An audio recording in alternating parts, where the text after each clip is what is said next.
ये कार्यक्रम सत्य घटनाओं से प्रेरित है। जिनके साथ ये घटनाएं घटी उसकी वास्तविकता उन्हीं तक सीमित है। भूत प्रेतों और अपसामान्य विषयों के होने पर चैनल कोई दावा नहीं करता और न ही प्रोत्साहन करता है। रूहों और जिन्नातों की अपनी एक अलग दुनिया होती है, पर कभी कभी वो हमसे टकरा जाते हैं। तब जब हम जाने या अनजाने उनकी इस अलहदा सी जिंदगी में दखल दे देते हैं और उसका अंजाम खून जमा देने वाला होता है।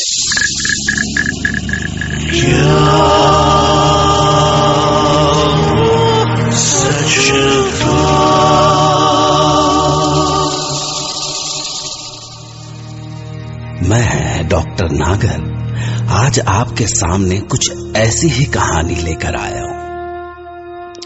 यह कहानी मेरे एक खास दोस्त फरमान की आंखों के सामने घटी। तो चलिए उन्हीं से सुनते हैं उनकी ये आप बीती।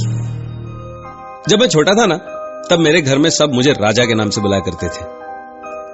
हमारी फैमिली सहारनपुर में रहा करती थी, पर अक्सर गर्मियों की लंबी छुट्टियों में हम हमारी फैमिली के साथ अपने रिश्तेदारों के पास सरसावा चली जाया करते थे। बस वहां पहुंचने के बाद तो हमारा एक ही काम हुआ करता था, सुबह सुबह बैट बॉल लो, निकल जाओ, जम कर क्रिकेट खेलो और फिर दोपहर को खाना खाने के लिए घर लौट आओ। उस दिन भी मैं अपने दोस्त बबलू के साथ निकल पड़ा। मैदान के रास्ते में काफी लंबा यूकेलिप्टस जंगल का एक बहुत बड़ा स्ट्रेच पड़ा करता था। इन्हीं घने पेड़ों के बीच में एक जगह पे गांव वालों का कब्रिस्तान हुआ करता था। वहां सारी कब्रें कच्ची थी, यानी छोटे छोटे टीले जैसी, जिसके बारे में लोग कई तरह तरह की बातें किया करते थे।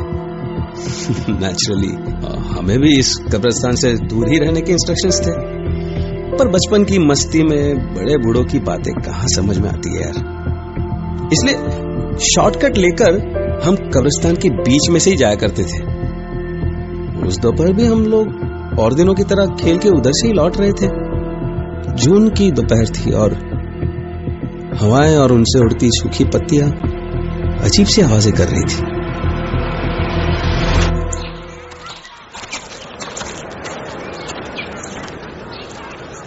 ओए राजा तो ऐसे ही है, बैट पकड़े तो 0 पे आउट हो जा और बॉल पकड़े तो फुल टॉस फेंके, सीधे छक्का।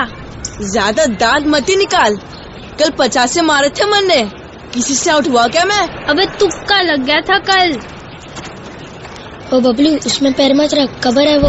अरे मरने वाला मर लिया, अब यहाँ थोड़ी सो रहा वो। अबे तेरे पीछे भूत। हाँ, कहाँ? अबे देख कैसे फूंक सरक गई इसकी। देख भाई, पैंट तो ना गिल्ली हो गई। चुप रहो, सीधे घर चलो। बस हम लोग मस्ती करते करते आगे बढ़ गए और गांव के पास पहुंचे तो सब अपने अपने घरों की ओर निकल गए। अब बस मैं और बबलू साथ थे। अभी हमें चलते हुए कुछ देर हुई होगी कि तभी अचानक जैसे पीछे से किसी ने आवाज दी, बेटा हुक्का पिला दे। हमने पलट के देखा तो वो झुकी कमर वाला कोई बहुत बूढ़ा सा आदमी था। बब्बा दिख ना रहा, हम छोटे छोटे बालक है, कहाँ से लावेंगे हुक्का? एक काम करो पापा, दादी से बोलो, दादी से, वो पिला देगी हुक्का तुम्हें। बबलू ने से झिड़का और हम घर की ओर चल दिए। अभी हम कुछ ही कदम आगे बढ़े होंगे कि फिर से वही आवाज सुनाई दी, अरे बेटा हुक्का पिला दे। हम पलटे तो मैंने देखा वो बूढ़ा सिर्फ बबलू की ओर देख रहा था, उसे घूर रहा था। जिस तरह वो उसे देख रहा था मुझे डर लगने लगा। मैंने बबलू से कहा, ओए बबलू तेज चल, मेरे को ना कुछ गड़बड़ लग रही। और फिर हम तेजी से एयरफोर्स की फेंसिंग के नीचे से घुस के गांव की ओर बढ़ गए। पर एक बार फिर से वही आवाज, बेटे हुक्का पिला दे। इस बार तो मेरा बदन ठंडा हो गया। इतना बूढ़ा आदमी जिसकी कमर झुकी हुई है इतनी आसानी से फेंस पार करके कैसे आ गया? तो जितनी तेज हम चल रहे थे उसकी बराबरी वो कैसे कर सकता था? मैंने बबलू का हाथ कस के पकड़ा और उसे लगभग खींचता सा गांव की ओर दौड़ पड़ा। अरे क्या हो गया तुझे? बुड्ढे से डर रहा है तू? पीछे मत देख बबलू, ये वही कमल वाला लग रहा है मेरे को। तभी मुझे एहसास हुआ कि जैसे बबलू का हाथ पूरी तरह दब रहा है। बबलू, अरे तो बुखार हो रहा है, कैसा जल रहा है तेरा हाथ? अरे कोई बुखार ना है मुझे। बुखार तो बबलू के पास भी ना पड़ता। बबलू चाहे ऊपर से कुछ भी नहीं बोल रहा, पर अब तक वो खुद भी बहुत डर चुका था। मैं जानता था कि वो जो भी है मेरा नहीं बबलू का पीछा कर रहा है, क्योंकि वो सिर्फ बबलू को ही घूर रहा था। मैंने बबलू का बुखार से तपता हुआ हाथ और कस के पकड़ लिया और तय कर लिया कि कुछ भी हो जाए मैं बबलू का हाथ किसी कीमत पर नहीं छोड़ूंगा। और हम घर की ओर लगभग भाग ही रहे थे, पर अभी भी वो आवाज हमारा पीछा छोड़ने को तैयार नहीं थी।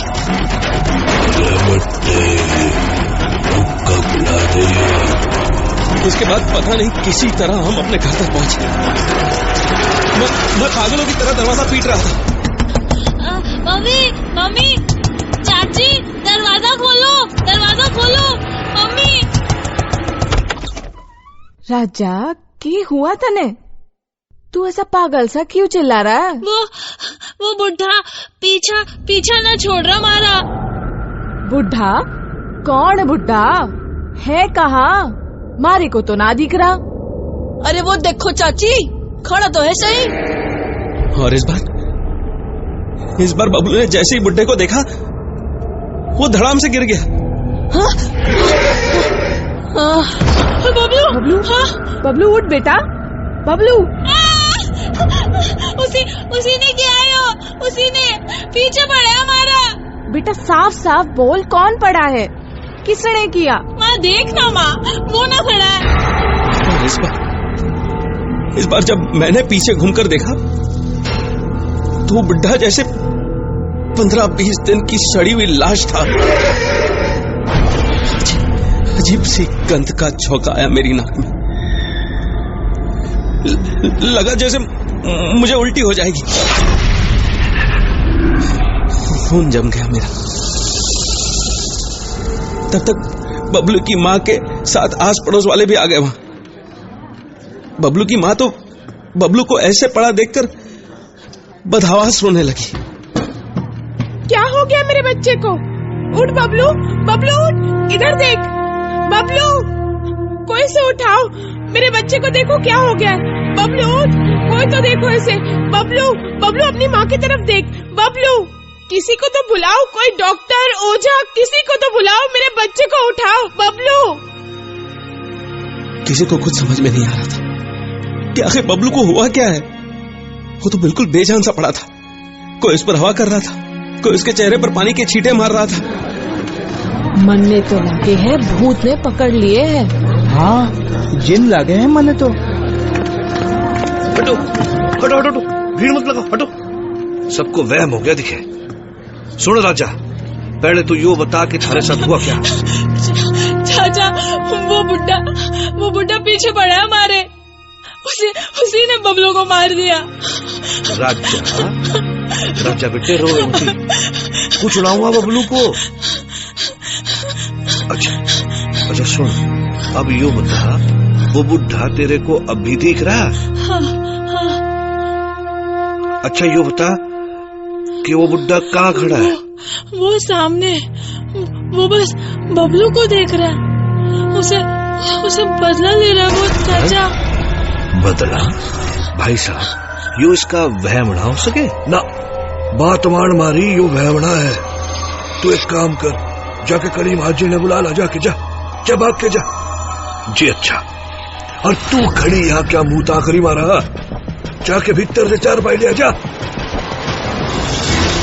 ये अजीब बात थी कि वो छोड़ा गला बुढ़ा सिर्फ मुझे दिख रहा था और उसके बदन से आने वाली सड़न भी मुझे को महसूस हो रही थी।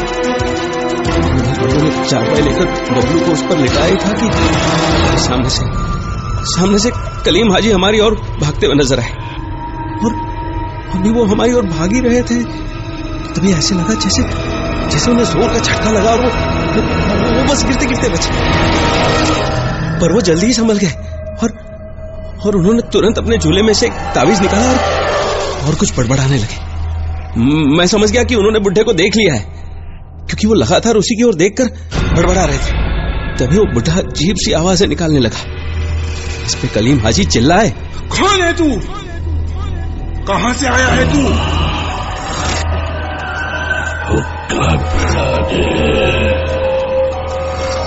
मेरी बात का जवाब नहीं देता, यहीं गाड़ दूंगा तुझे। बोल, कहां से आया है तू? कब्रिस्तान से। तू यहाँ क्या कर रहा है? बच्चे के पीछे पड़ा है? इसने मेरी कब्र पे पैर रखा था, हक जताया था इसने जमीन पे। इसने उसी जमीन पे भेजूंगा मैं, इसकी जमीन दूंगा इसने, वहीं लिटाऊंगा जमीन के नीचे से। इस बुढ़े का इतना कहना था कि तभी बबलू का चारपाई पे पड़ा हुआ बदन बुरी तरह कांपने लगा।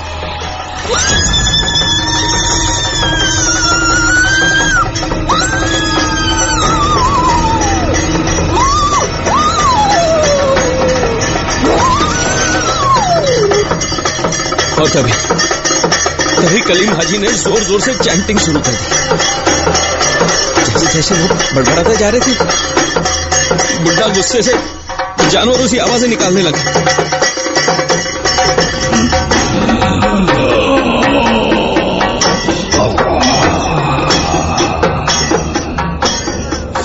नादान है वो, बच्चा है अभी, भूल हो गई उससे। तुझे इतनी सी बात समझ नहीं आती? तू ले जाएगा इसके साथ। तू मुझे मारेगा? मुझे मार सके तो मार, पर बच्चे का पीछा छोड़ दे, छोड़।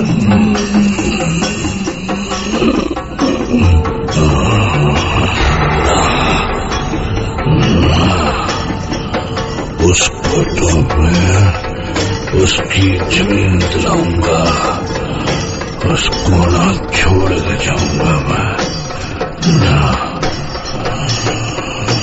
और कलीम हाजी ने उसकी एक बात नहीं सुनी, उसे कोई जवाब नहीं दिया, बल्कि उन्होंने और भी जोर से चैंटिंग शुरू कर दी।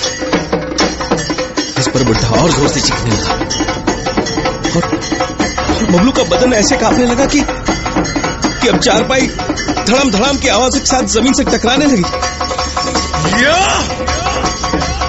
नादे आलिया मजरुल अजाइब तोजरी हूँ आओ ना लगा फिर नवाइबी उल्ला हम्यू वगम्यू सैंजली दी नबीवतिका या रसूल अल्लाही वबी बिलाई का याली याली याली।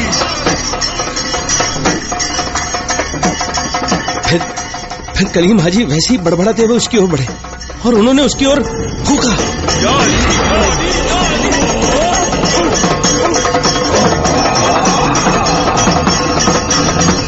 और अगली मिनट बुढ़े का सड़ा गला बदन जैसे गायब हो गया, वैनिश्ड।